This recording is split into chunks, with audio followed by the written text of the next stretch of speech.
Estoy encerrado en el baño de mi habitación. Sé que moriré. Estoy seguro de que moriré. Sé que así será. Me estoy desangrando. El dolor que me causa el agujero que atraviesa mi costado es insoportable. Casi no puedo respirar. Mi nombre es Eric. Tengo 21 años y soy estudiante de medicina forense. Y la verdad, nunca me había pasado algo extraño hasta ahora. Todo empezó hace unos días, cuando llegó el cadáver de un adolescente de no más de 19 años. Mi compañero fue quien lo recibió, y al momento de hacerlo me dijo que sintió una extraña sensación que recorrió todo su cuerpo. Por lo general tenemos que examinar o hacerle autopsia de inmediato, pero con este cadáver fue distinto. Por alguna extraña razón, mi compañero no pudo realizarla. Cada vez que lo intentaba, le temblaban las manos y, bueno, él se lo atribuyó al cansancio de la noche anterior.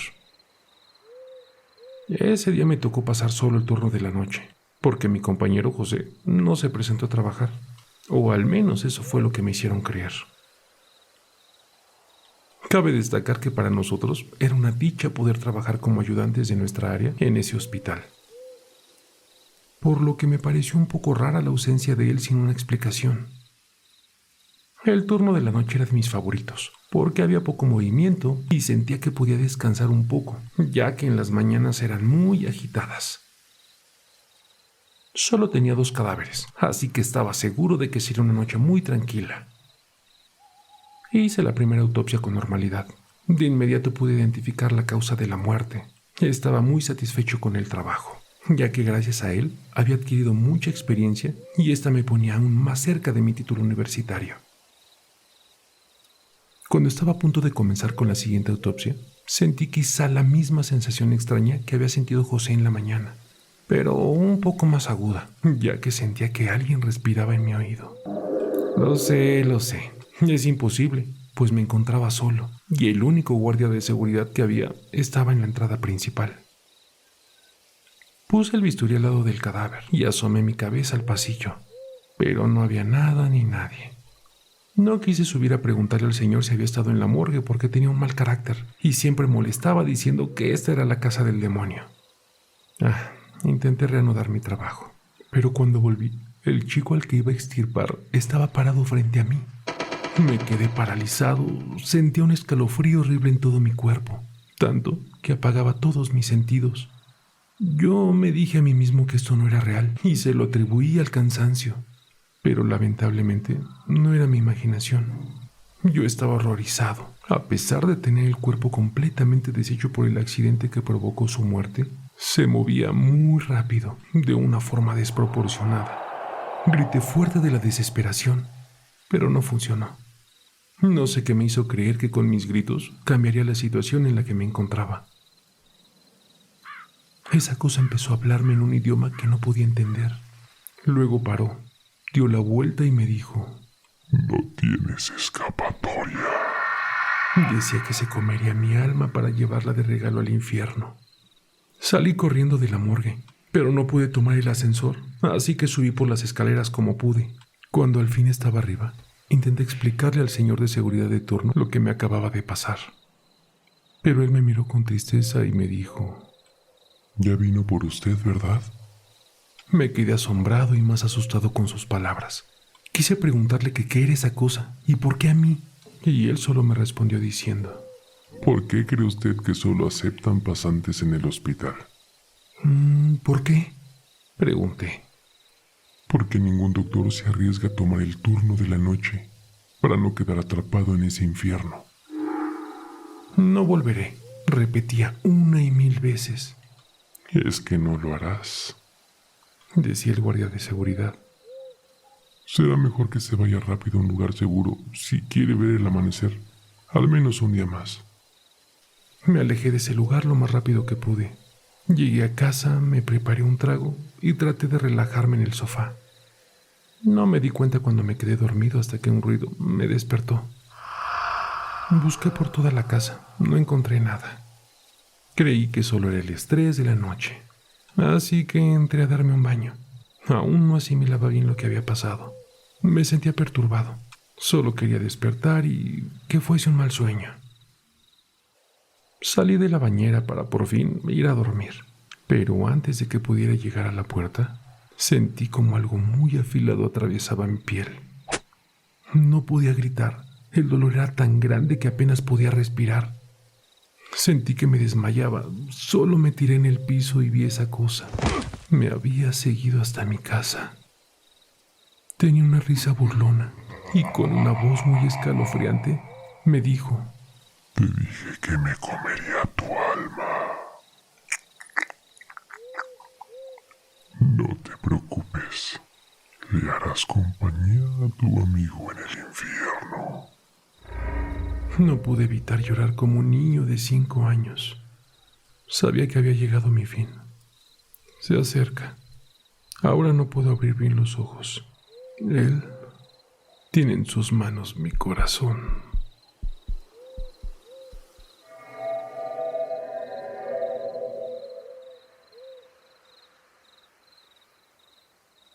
Papá, papá, vi un zombi. Estaba en la cocina preparando té cuando mi niña entró corriendo. Corrió por la puerta trasera tan rápido que casi se tropieza con el escalón. Vertí agua hirviendo de la tetera en una taza, sin apenas levantar la vista. ¿Oh, sí? Sí, lo hice. Su cara estaba pálida y desordenada. Fue asqueroso, papá. Volví a colocar la tetera y recogí la leche. Suspiré interiormente. Realmente tenía que tener más cuidado con lo que veía en la televisión por la noche. Rosie tiene la costumbre de bajar las escaleras escondidas en la noche, y la semana pasada me atrapó viendo The Walking Dead.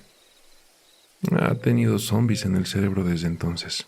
O sea, sigo diciéndole que no son reales, pero bueno, no parece haber alguna diferencia. Cariño, ¿qué dijimos sobre los zombies? Saqué la bolsita de té de la taza y la tiré en el bote de basura.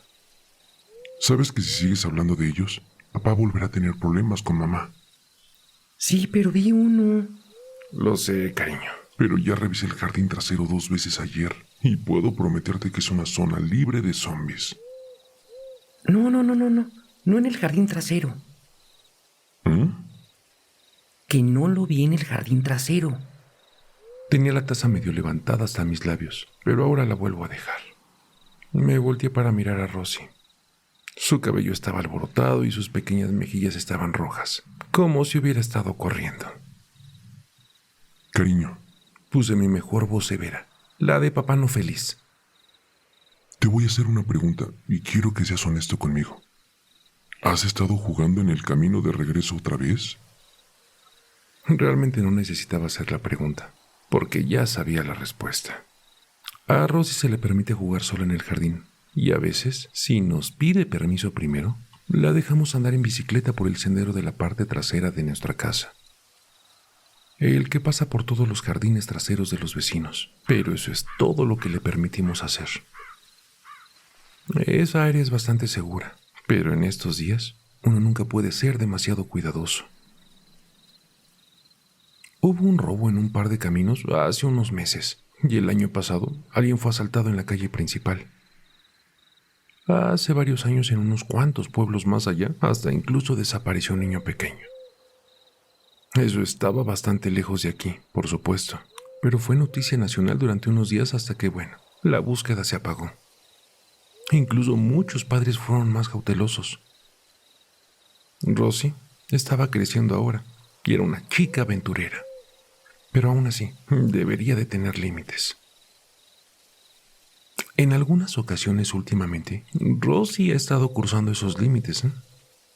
Andaba en bicicleta más lejos de lo que debería. No viene de inmediato cuando la llamamos. Y bueno, salir a escondidas por la puerta trasera cuando solo debe de estar jugando en el jardín. Mientras observo con detalle ahora a Rosie, noto que su cara se pone más roja.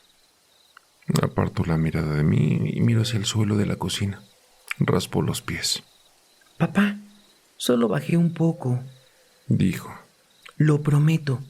Estaba hablando con el señor Henderson porque lo vi en su jardín trasero. Es más, lo saludé y lo hice saltar. Suspiré. Así que ahí estaba. El señor Henderson era el zombi de Rosie. Ayer fue el cartero y anteayer fue otro vecino. Tomé un sorbo de té y negué con la cabeza. El señor Henderson era, para ser justos, un mejor candidato que los demás, eso sí. O sea, el tipo vive solo y parece tener unos 100 años. Lunares por toda la cara, piel como un globo desinflado. Sin embargo, cada vez que hablábamos sobre la cerca del jardín, siempre parecía lo suficientemente amable. Solo un poco. Lógico, no podía tener a Rosie llamándolo zombie. Escúchame, cariño. Sé que no fuiste muy lejos ni nada, pero no que... Yo también volví después, papá. Interrumpió Rosie. Ahora me miraba fijamente, con sus ojos azules, grandes y suplicantes. Lo prometo.